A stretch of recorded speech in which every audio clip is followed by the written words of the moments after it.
Hello my dear student, तो कैसे हो आप सभी लोग और कैसी चल रही है आप लोगों की पढ़ाई। आई होप कि आप लोग बिल्कुल मस्त होंगे और पढ़ाई भी जबरदस्त तरीके से कर रहे होंगे, क्योंकि आपको बोर्ड में टॉपर बनना है तो दिन रात पढ़ाई करना पड़ेगा, खूब मेहनत करना पड़ेगा, खूब तपाना पड़ेगा। ठीक है, जितना आप तपोगे उतना ज्यादा चमकोगे। अगर सूर्य की तरह चमकना है तो सूर्य की तरह तपना सीखो। ठीक है, आज हम लोग सीखने वाले हैं जो क्लास 10 हमारा साइंस है, इसमें एक बहुत इंपॉर्टेंट टॉपिक है जो बोर्ड में हर साल आता है। मतलब ये जो टॉपिक है हर साल बोर्ड में 100% आता है। ठीक है, 100% आता है, जो चुपके से तैयार कर लो। ठीक है, देखो वो है अम्ल, क्षार एवं लवण। ठीक है, जो अम्ल, क्षार एवं लवण है उसका हम लोग परिभाषा देखेंगे, उदाहरण देखेंगे। ठीक है, जैसे अम्ल क्षार की परिभाषा, उदाहरण, रासायनिक गुण, भौतिक गुण, कैसे पहचानेंगे कि ये अम्ल है, क्षार है या लवण है, ये सब समझाएंगे। और इस वीडियो को देखने के बाद सातों जन्म आपको याद रहेगा ये टॉपिक। ये टॉपिक आपको सातों जन्म याद रहेगा। ये आपके बोर्ड एग्जाम में 6 नंबर का आता है और ये आपका 6 नंबर बिल्कुल पक्का कर देगा। देखो अम्ल, क्षार एवं लवण का जो टॉपिक है आपके बोर्ड में 6 नंबर का आता है। जाओ आप क्वेश्चन बैंक उठा लो, कोई सा भी गाइड उठा लो, आप देख लो जो अम्ल, क्षार एवं लवण चैप्टर है उसमें ये क्वेश्चन पहले ही क्वेश्चन आपको लॉन्ग क्वेश्चन मिलेगा 6 नंबर का।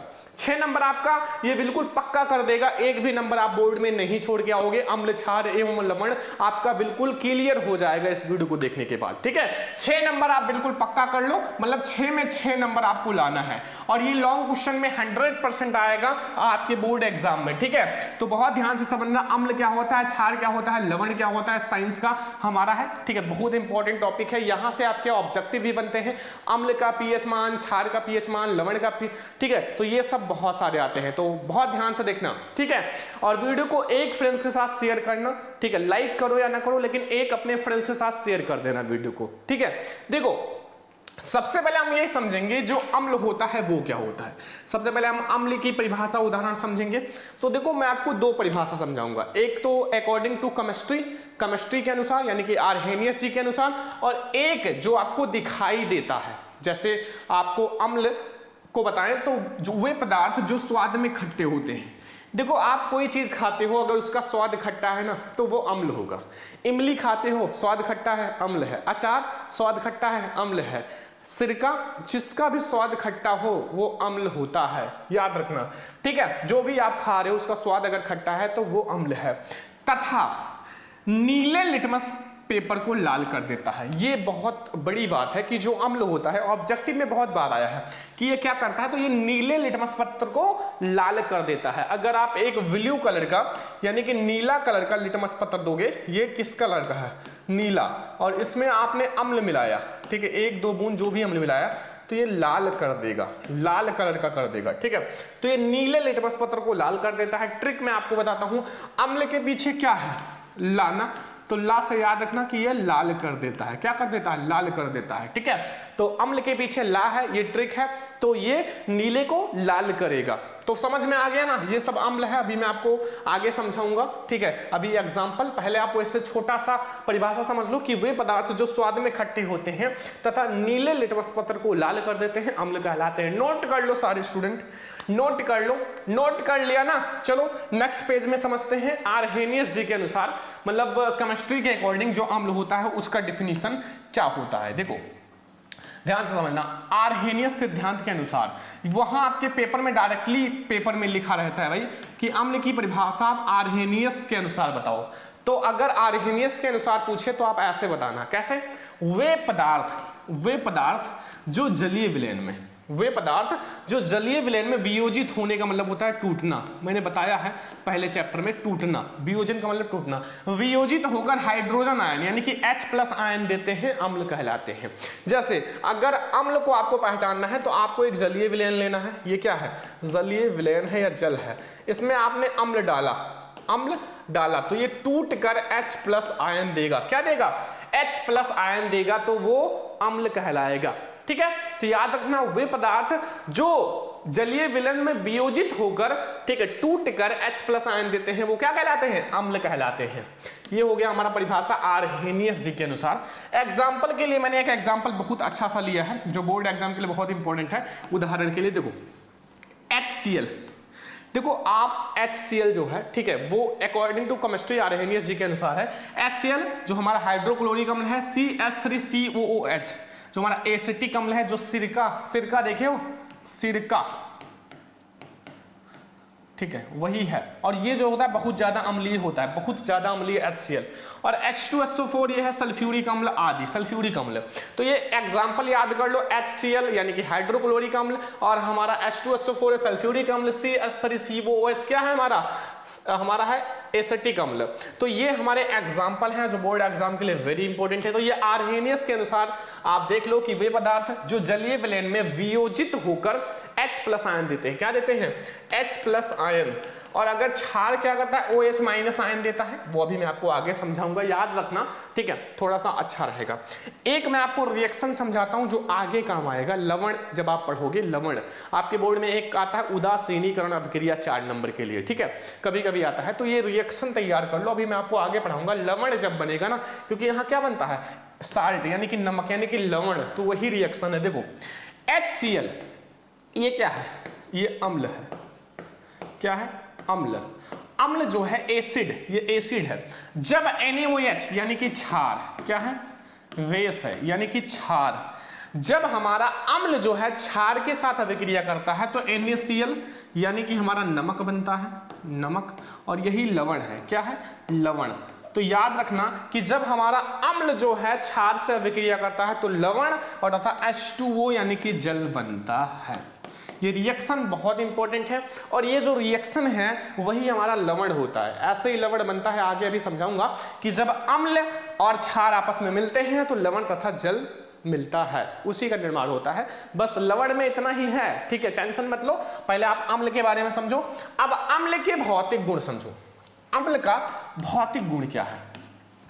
अम्ल का मैंने 2 डिफिनेशन समझाया। एक वे पदार्थ जो स्वाद में खट्टे होते हैं तथा नीले लिटमस पत्र को लाल कर देते हैं, अम्ल कहलाते हैं। आर्हेनियस जी के अनुसार जो जलीय विलयन में क्या देते हैं? H+ आयन देते हैं, वो अम्ल कहलाते हैं, ठीक है। अब देखो इसका भौतिक गुण। भौतिक गुण का मतलब स्टूडेंट होता है जो आपको दिखाई दे। क्या है भौतिक गुण? जैसे आपको अम्ल में क्या दिखाई देता है बताओ? जैसे हमारे अंदर आपको क्या दिखाई देता है कि हम लंबे हैं और क्या है कि पढ़ते हैं। वैसे अम्ल में आपको क्या दिखाई देता है कि वे स्वाद में खट्टे होते हैं, ठीक है, स्वाद में खट्टे होते हैं। अम्ल क्या होता है? स्वाद में खट्टा होता है, ठीक है, और जल में विलीय होता है। अगर आप इसको जल में डालोगे, यहाँ अम्ल आपने जल में डाल दिया तो ये क्या हो जाएगा? घुल जाएगा, मतलब विलीय हो जाएगा, ठीक है, घुल जाएगा। तो इसका आप ये याद रखना कि ये स्वाद में खट्टे होते हैं और जल में विलीय होता है, ठीक है। ये पहला भौतिक गुण तैयार हो गया। दूसरा, अम्ल नीले लिटमस पत्र को लाल कर देता है। ये भी भौतिक गुण है कि अम्ल को अगर देखो, पहली बात तो ये जल में विलीय है। अगर आप यहाँ देखो फिगर समझो, ये हमारा जल है, क्या है? जल, और ये मैंने अम्ल डाला तो ये पूरी तरह से विलीय हो गया। क्या हो गया? विलीय। और सेकंड, अगर आप इसमें ये जो नीला लिटमस पत्र डालोगे तो ये लाल कर देगा। ये हमारा अम्ल है और इसमें मैंने नीला लिटमस पेपर डाला तो ये क्या कर दिया? लाल कर दिया, ठीक है, लाल कर देगा।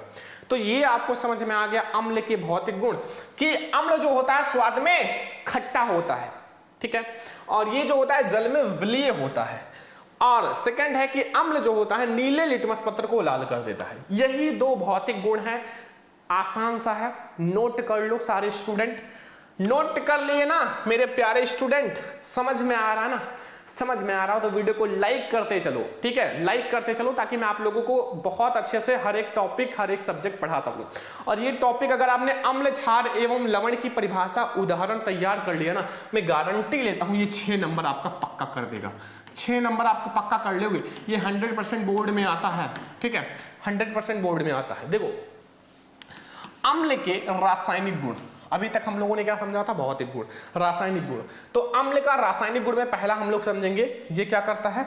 ये हमारा जब मतलब जब हमारा धातु के साथ अभिक्रिया करता है, क्या करता है, धातु के साथ अभिक्रिया करता है। ठीक है, तो पहला हम लोग ये समझेंगे कि ये जब धातु के साथ अभिक्रिया करता है, धातु के साथ अभिक्रिया, जब ये धातु के साथ अभिक्रिया करेगा तो क्या बनेगा, देखो अम्ल जो होता है, अम्ल विभिन्न सक्रिय धातु, जैसे जिंक, जिंक एक धातु है, सोडियम, ये सब धातु है। ठीक है, क्या है, धातु है।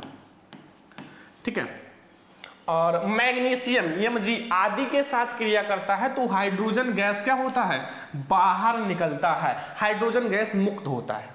कहने का मतलब है जब अम्ल जो है धातु के साथ अभिक्रिया करेगा तो हाइड्रोजन गैस बाहर निकलेगा। ठीक है, बहुत आसान सा है कि अगर आप अम्ल की अभिक्रिया धातु से कराते हो तो हमारा हाइड्रोजन गैस बाहर निकलेगा। एग्जाम्पल मैं आपको समझाता हूं, जैसे यहाँ Fe है, आयरन एक धातु है, क्या है, एक धातु है आयरन।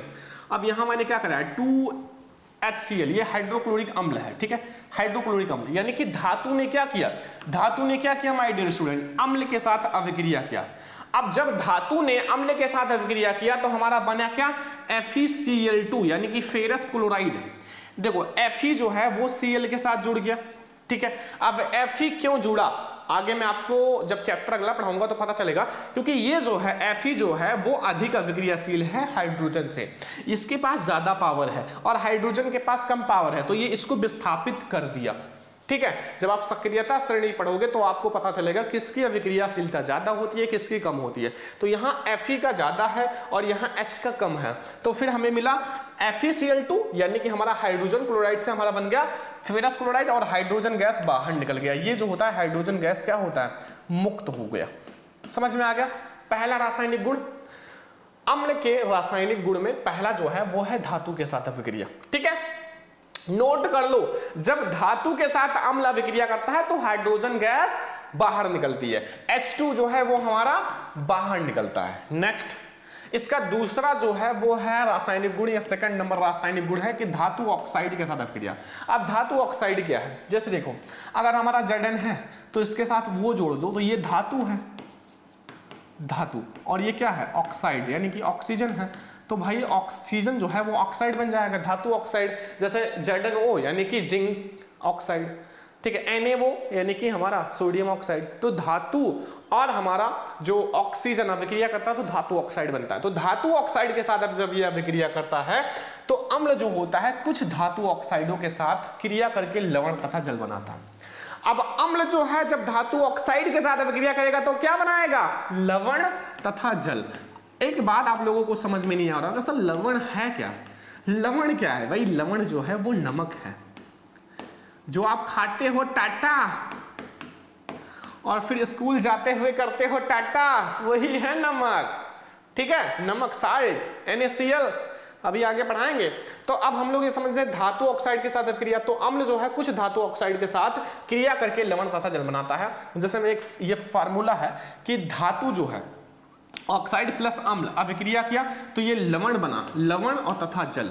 देखो यहाँ रिएक्शन समझो, एग्जांपल देखो, CaO ये क्या है, ये है कैल्शियम ऑक्साइड या फिर धातु ऑक्साइड, ये क्या है, धातु ऑक्साइड है। ठीक है, धातु ऑक्साइड। और 2HCl ये क्या है, अम्ल है, ये हाइड्रोक्लोरिक अम्ल है। ठीक है, ये सब स्टेट है, सॉलिड है, ये जलीय है। फिर इसमें अभिक्रिया किया तो ये क्या बना, ठीक है, जब धातु ऑक्साइड का अम्ल के साथ अभिक्रिया कराया गया तो CaCl2 कैल्शियम क्लोराइड। ठीक है, यानी कि Ca ने H को विस्थापित करके उसका स्थान ले लिया, यानी कि Cl के साथ जुड़ गया, प्लस H2O यानी कि जल क्या है, मुक्त हुआ। तो ये क्या बना, एक तो हमारा लवण बना, लवण, और एक क्या बना, जल बना। तो याद रखना कि जब अम्ल जो है धातु ऑक्साइड के साथ अभिक्रिया करता है तो लवण तथा जल बनता है, दोनों याद रखना अभिक्रिया। और एक जब अम्ल जो है अम्ल के साथ मतलब धातु जो है अम्ल के साथ अभिक्रिया करता है तो हाइड्रोजन गैस बाहर निकलती है। तो ये हम लोगों ने समझा कि जो हमारा अम्ल है उसका मतलब पूरा परिभाषा, उदाहरण और भौतिक गुण, रासायनिक गुण, उपयोग, सारा कुछ हम लोगों ने समझ लिया। अब हम लोग आगे बढ़ते हैं भैया, क्षार के बारे में समझते हैं। अम्ल के बारे में तो समझ लिया, अब हम लोग क्षार के बारे में पूरा फुल समझते हैं, क्योंकि हमें 6 में 6 नंबर पक्का करना है, एक भी नंबर नहीं छोड़ना है। ठीक, तो आ जाओ हम लोग समझते हैं क्षार के बारे में। देखो अब क्षार में क्या है? कहोगे सर अम्ल तो बहुत अच्छे से समझ में आ गया, ऐसे क्षार भी समझा दो तो काहे परे हो चक्कर में, कोई नहीं है सरवन सर के टक्कर में। बस आप ध्यान से देखो, कॉपी पेन लेकर बैठो, नोट करो एक एक क्वेश्चन को, क्योंकि ये सब बहुत इंपॉर्टेंट है बोर्ड एग्जाम के लिए। ठीक है, आज आप मेहनत कर लोगे ना तो बोर्ड एग्जाम में जो टॉपर है ना वो आप रहोगे, और जब वो जो गर्व महसूस होगा ना वो आपको होगा। ठीक है, तो क्षार क्या है भाई? क्षार देखो, अम्ल जो होता है, अम्ल आपको समझ में आ गया। ठीक है, और क्षार भी समझ में आ जाएगा तुरंत। देखो, वे पदार्थ जिनका स्वाद तीक्ष्ण अथवा कड़वा होता है। बताओ अम्ल का स्वाद कैसा था? खट्टा था ना। ठीक है, जैसे अम्ल में जैसे हमारा इमली है और इसमें जैसे हमारा साबुन है। ठीक है, साबुन को अगर आप चखोगे तो वो कड़वा होता है। ठीक है, तो वो क्या होता है? कड़वा होता है, यानी कि जो क्षार का स्वाद होता है वो कड़वा होता है। अगर अम्ल और क्षार में अंतर आ जाए तो क्या लिखोगे कि अम्ल का स्वाद खट्टा होता है, क्षार का स्वाद कड़वा होता है। तथा जो लाल लिटमस पत्र को नीला कर देता है वो क्षार कहलाता है। देखो, ये जो होता है लाल अगर आप दोगे तो ये क्या कर देगा? नीला कर देगा। क्या करेगा? नीला। और इसका उल्टा था अम्ल में कि ये नीले को लाल करता था, अम्ल में उल्टा था। ठीक है, तो समझ में आ गया, बहुत आसान है भाई। क्षार का अगर पूछा जाए तो याद रखना कि वे पदार्थ जो स्वाद में कड़वा या तीक्ष्ण होता है तथा ये जो होता है लाल लिटमस पत्र को नीला कर देता है। बस मैं आपको थोड़ा सा ये समझा देता हूं। ठीक है, ये हमारा कुछ पीएच पैमाना है। देखो, मैं आपको थोड़ा सा एक बात बताना चाहता हूं, पीएच में आगे पढ़ाऊंगा, लेकिन याद रखना जो पीएच स्केल होता है, ध्यान दो, थोड़ा सा ध्यान देना, समझ में आ जाए।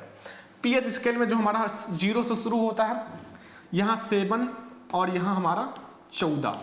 पीएच स्केल 0 से शुरू होता है, 14 तक जाता है, याद रखना 14 तक।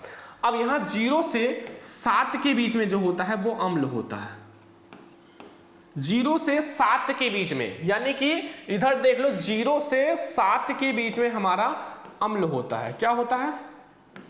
अम्ल होता है। ठीक है, और ये जो हमारा होता है ये 7, ये उदासीन होता है।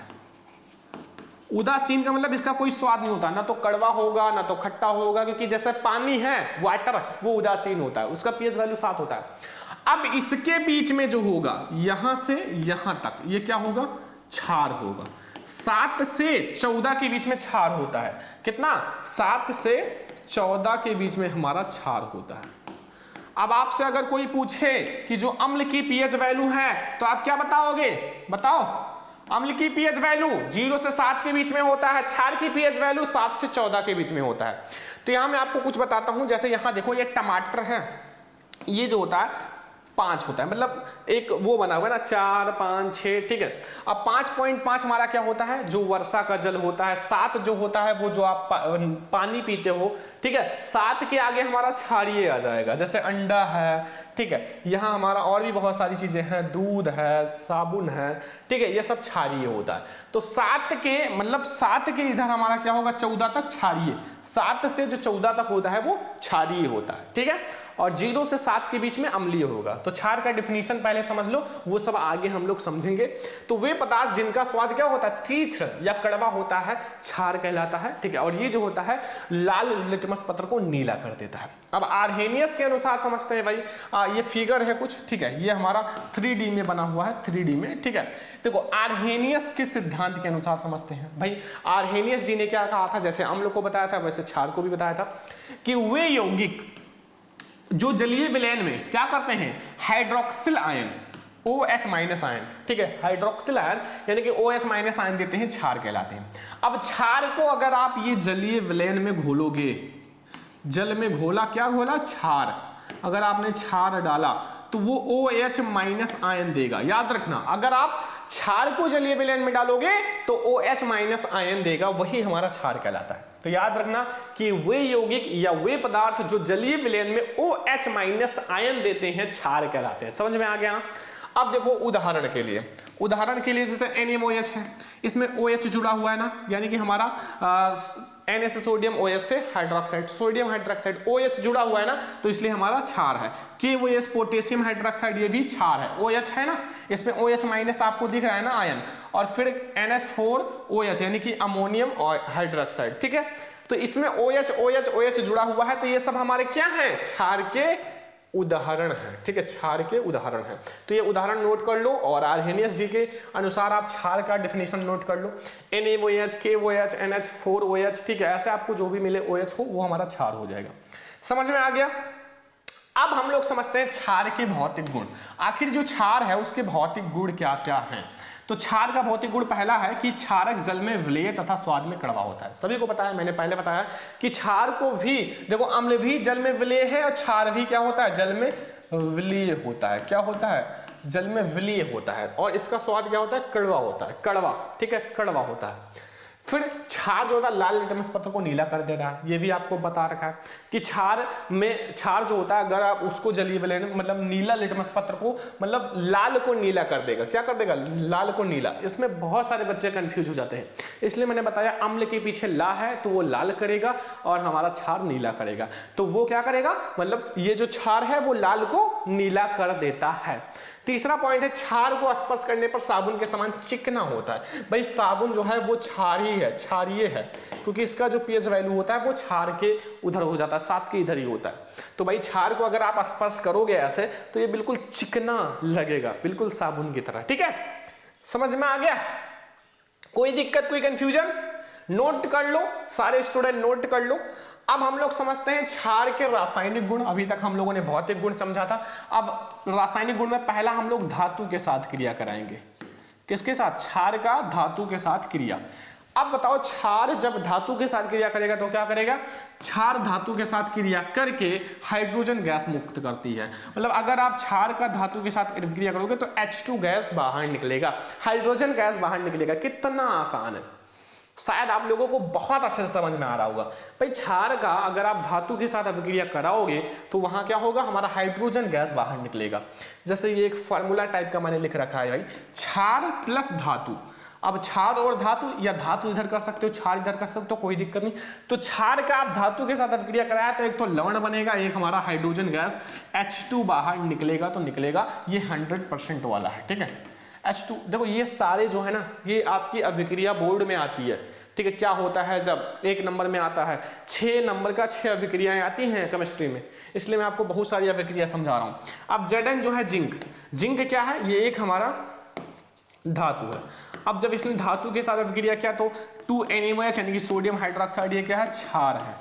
तो धातु और क्षार में अभिक्रिया करा तो भाई लवण तथा हाइड्रोजन गैस बाहर निकलेगा। तो Na2ZnO ये हमारा सोडियम जिंकेट है जो कि लवण है। क्या है, लवण, सोडियम जिंकेट हमारा लवण है। और H2O जो है वो हाइड्रोजन गैस बाहर निकल ली, बस।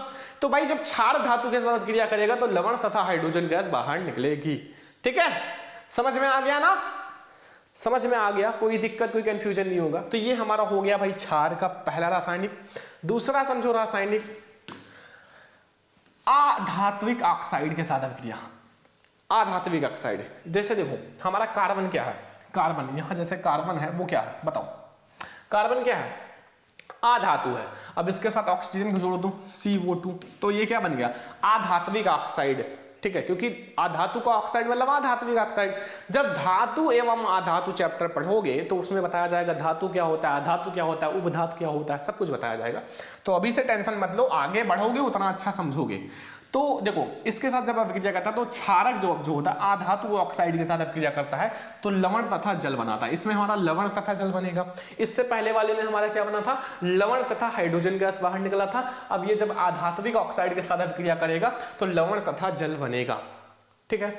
जैसे देखो CO2 यानी कि गैस है और प्लस हमारा Ca यानी कि ये क्या है, COH का वोल्टेज बुझा हुआ चूना, ये हमारा आधात्विक ऑक्साइड है। क्या है, आधात्विक ऑक्साइड। और ये हमारा क्षार है, क्षार है। क्षार आप देखो OH है ना, OH है ना, OH आयन है, क्षार है। अब ये हमारा बना CaCO3 यानी कि कैल्शियम कार्बोनेट जो कि लवण है। क्या है, लवण। और प्लस हमारा H2O, ये H2O जल बाहर निकल गया, यहाँ H2O कर लेना क्योंकि वो इधर हमारा है, ठीक है। समझ में आ गया, लवण बाहर, लवण और जल हमारा ये बनेगा। तो ये हमारा हो गया दूसरी रासायनिक अभिक्रिया, नोट कर लो, बहुत इंपॉर्टेंट है क्षार का। अब हम लोग समझते हैं लास्ट टॉपिक यानी कि लवण, यानी कि साल्ट के बारे में। लवण, लवण, लवण मतलब होता है साल्ट, साल्ट का मतलब होता है लवण, नमक, साल्ट मतलब नमक भी तो होता है, तो वही है, टेंशन मत लो। अगर आप लोगों को ये अम्ल का टॉपिक समझ में आ गया 100%, क्षार का समझ में आ गया 100%, तो लवण ऑटोमेटिक समझ में आ जाएगा 100%। क्यों? क्योंकि अम्ल क्षार से ही मिलकर तो लवण बनता है। अगर भाई आप मम्मी पापा के बारे में जानते हो तो उसके बेटे के बारे में ऑलरेडी जान जाओगे कुछ ना कुछ, ठीक है। अब ऐसे ही भाई हमारा क्षार है, अम्ल क्षार, तो वैसे लवण भी है। देखो अम्ल तथा क्षार जब आपस में अभिक्रिया करती हैं, अम्ल भैया ये अम्ल है, ये क्षार है, आपस में अभिक्रिया करी, मिल गई, अब ये क्या बन गया, ये अम्ल है, ये क्षार है। एक ये क्या हाथ है, ये दूसरा हाथ है, अम्ल क्षार अभिक्रिया करके क्या बनाई, ये बन गया हमारा एक बंद मुट्ठी।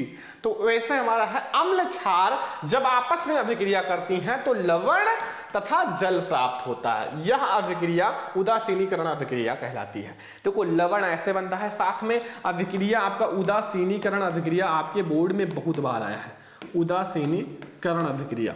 तो उदासीनीकरण अभिक्रिया यही है जब अम्ल और क्षार आपस में अभिक्रिया करती हैं तो जो लवण तथा जल बनता है वही उदासीनीकरण अभिक्रिया कहलाती है। और ये हमारा लवण हो चुका है। एग्जाम्पल समझ लो, उदाहरण जैसे HCl हाइड्रोक्लोरिक अम्ल, ये क्या है, अम्ल है, अम्ल है, ठीक है। और NaOH क्या है, सोडियम हाइड्रोक्साइड यानी कि क्षार है, क्षार है। अब NaCl बना यानी कि सोडियम क्लोराइड यानी कि लवण, और ये जल बाहर निकल गया, बस हो गया। यही हमारा उदासीनीकरण अभिक्रिया है, यही हमारा लवण है।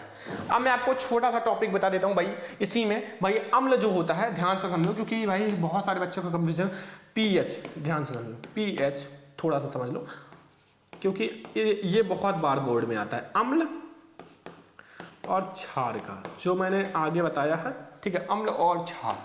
देखो अम्ल का याद रखना कि 0 से लेकर 7 के बीच में अम्ल होता है, और 7 से लेकर 14 के बीच में क्या होता है, क्षार होता है। याद रखना, बोर्ड में आता है कि अम्ल की pH वैल्यू कितनी होती है, तो 7 से कम, क्षार की 7 से अधिक, और उदासीन का कितना होता है, उदासीन का, तो उदासीन विलयन का 7 होता है। बस इतना पॉइंट याद रखना, ठीक है, क्योंकि बहुत इंपॉर्टेंट है। तो इस वीडियो में मैंने आप लोगों को अम्ल, क्षार एवं लवण की परिभाषा तथा उदाहरण सब कुछ मैंने आपको समझा दिया, और आई होप कि आप लोगों को बहुत अच्छे से समझ में आ गया होगा, क्योंकि मैंने आप लोगों को बहुत अच्छे से समझाया है, बहुत ज्यादा मेहनत किया है, इन सब को फिगर वाइज समझाया है बहुत अच्छे से। तो आज के इस वीडियो को ज्यादा से ज्यादा लाइक करना, ज्यादा से ज्यादा शेयर करना, चैनल पे आना, सब्सक्राइब भी कर लेना। हम लोग अगला टॉपिक व्यंजक चूर्ण, धावन soda, baking soda, pH scale, pH पैमाना सब कुछ पढ़ने वाले हैं। चैनल को सब्सक्राइब करके जुड़ जाओ, ठीक है। चलो हम लोग मिलते हैं किसी और नेक्स्ट इंपॉर्टेंट वीडियो में, तब तक के लिए जय हिंद।